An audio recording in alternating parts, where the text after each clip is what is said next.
my name's Stuart Ballantyne. I served 19 years in the forces.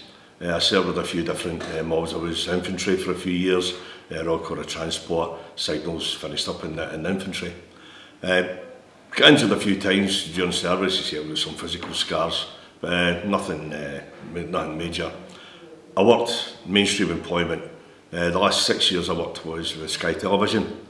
I loved every minute of it, but I got a bit too stressful for me, and I left and had the opportunity to come here. Very, very unlucky to get the opportunity to come here, and I've never looked back since. It's been an absolute gift working in this environment. Sounds a bit silly, but no, you're amongst other ex-servicemen who've been through the same as you've been through, have the same sort of disabilities as what you have, so everyone can, relate to each other.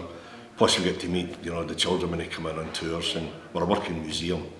It's a very, very good place to work, good environment. Hi, my name's Mike Lamb. I'm ex-Royal Navy, only one of two in the factory.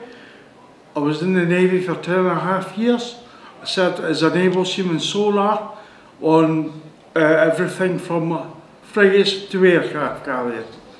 I had a stroke 8 years ago, and since then my mobility has gone downhill.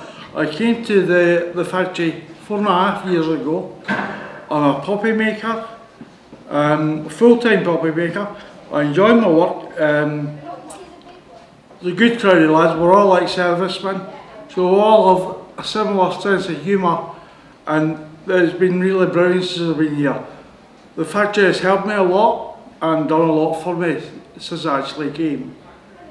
The job we do here is important. It's all year-round job, and the money we raise goes to help all ex-service personnel, whether they're disabled or not. The factory was established in 1926 by Lady Haig in response to the fact that very few poppies that were made in London were making their way up to Scotland. And she started off with 6 men in a garden shed making poppies by hand, and within 2 years she was employing over 100 people. So there's about 44 of us here in the factory.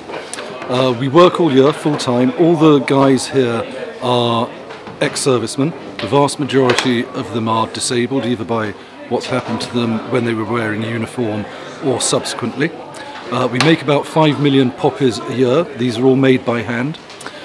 We also make about 12,000 wreaths a year, and in fact we've designed a very evocative and appropriate wreath that is designed to commemorate the First World War.